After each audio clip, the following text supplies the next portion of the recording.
Good morning and good afternoon. Welcome to our game presentation and demonstration. Our group consists of three people, Janrik Van Heerden, Michael, and Kyle Vincent. So first I'd like to go over a quick summary of the game. Our game's main theme is one of adventure. It also features platforming in some of the levels. The player has to survive each level with a limited amount of HP while still being able to kill dangerous enemies. Once the player kills all the enemies, they are allowed to move to the next level. The player's goals, level architecture, and their goals once again are very linear and easy to follow. This game was created with the intent of the player experiencing the feeling of adventure and discovery. And we feel like this has been captured fairly well.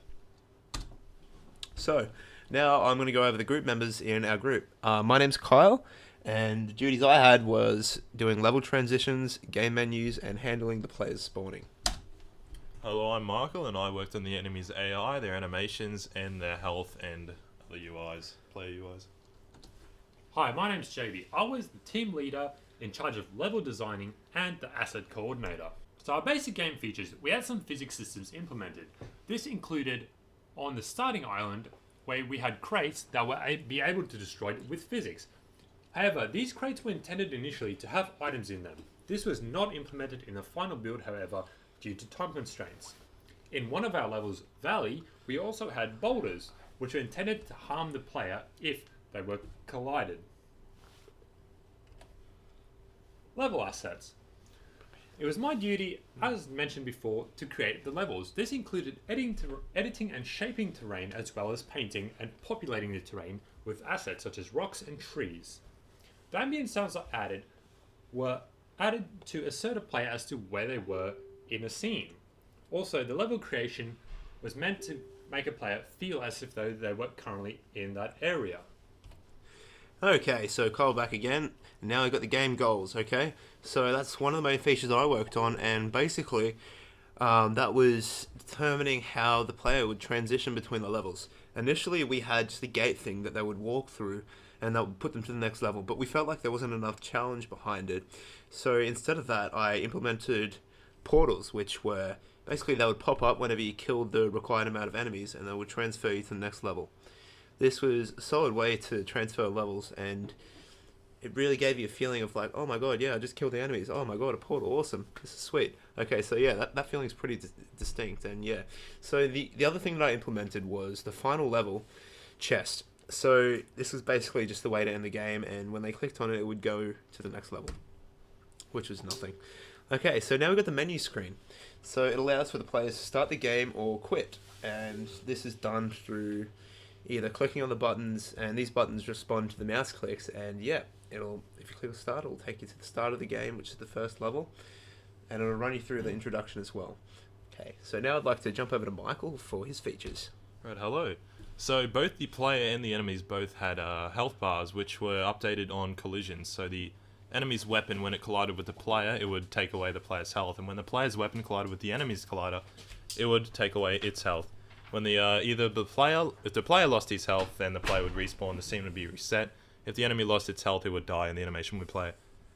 Alright, so the enemies also had an AI attached to them. They traveled along a waypoint pathfind, so there would usually be about four waypoints. The enemies would walk between them randomly.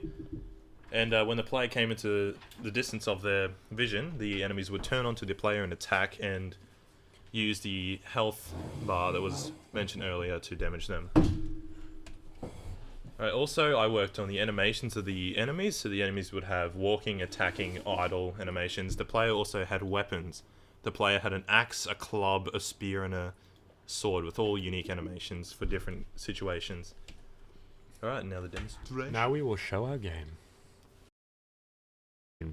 As you can see, when you start up the game, you're greeted by a simple start menu. We'll go ahead and press start. You're greeted with a simple cutscene, and for the sake of time, we will skip past this. You find yourself awakened on a beach, surrounded by random objects scattered all across the beach. As you can see, some of these crates are destroyable, as they have physics objects on them. We later plan to implement items dropping from these crates, but due to time, we were not able to implement this just yet, although it is still a fun feature to implement. We also have some barrels that have physics on them and can be knocked around. and also destroyed. These were also Plant of Later items in them. As you can see, we also have ambience all around the player. This is especially notable when coming closer to the first level.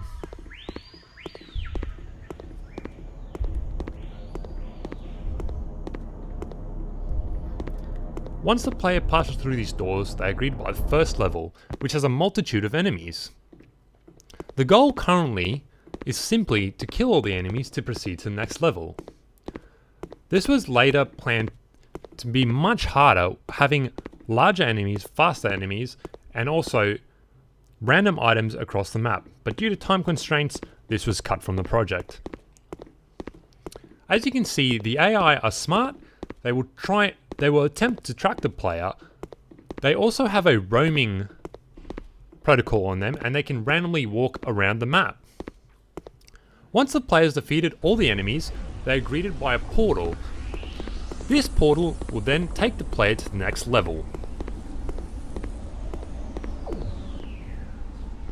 The player is now in a new level. As you can see, there's a lot of ambient sounds. The level's wholesomely darker. This creates a nice theme to set up for the next level.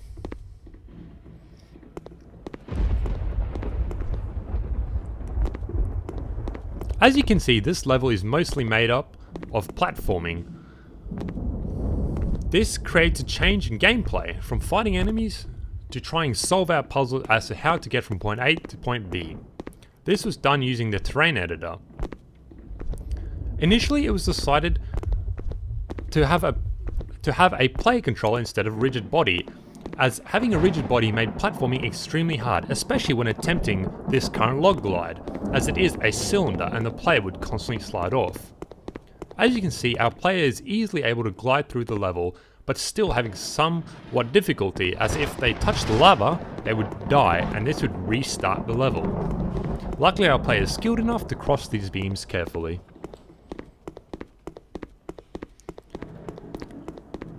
Once the beams are crossed, the player is met with a new puzzle. This is simple platforms that are going up and down, and the player has to cross this treacherous area without touching the lava. This is made somewhat difficult as the timing of these platforms are random.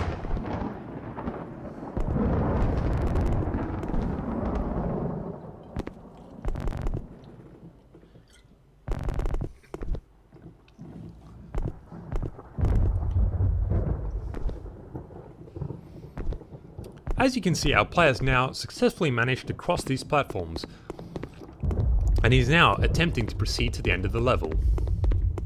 As you can see, there are many hazards in his way, as this is typical of platformers.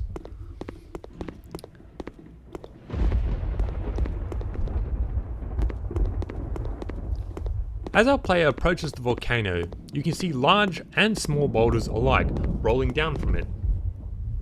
These were created to force a player to make a choice to go left, where all the small, fast boulders are rapidly falling, or to the right, where large, slower falling boulders are also flowing. If our player was to be hit by one of these boulders, they would be sent flying across the map, as these boulders have great weight and force behind them. Luckily, again, our player is rather skilled and has attempted this level a multitude of times, and is able to skillfully avoid our boulders. It should be noted that these boulders are also destroyed upon impact of the lava.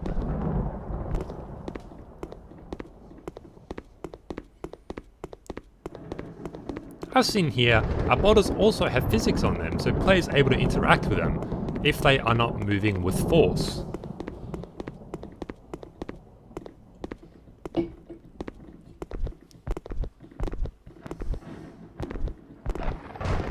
The player is now descending to the end of the level, and as seen again, as in level 1, the player is greeted by a host of enemies. It should now be apparent that defeating enemies to proceed to the next level has come abundant.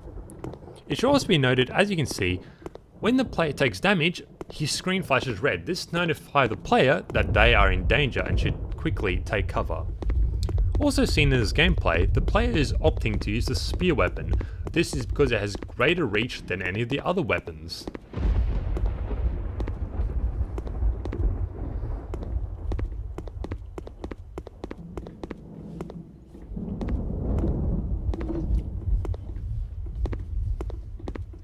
Once our player has defeated all the skeletons, they should be able to proceed to the next level via another portal.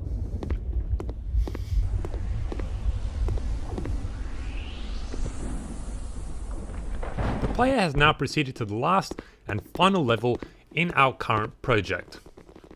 Although we designed this game to have a multitude of levels to be increasingly difficult, we were constrained by the time and the project size, so we only opted for the 4 current levels.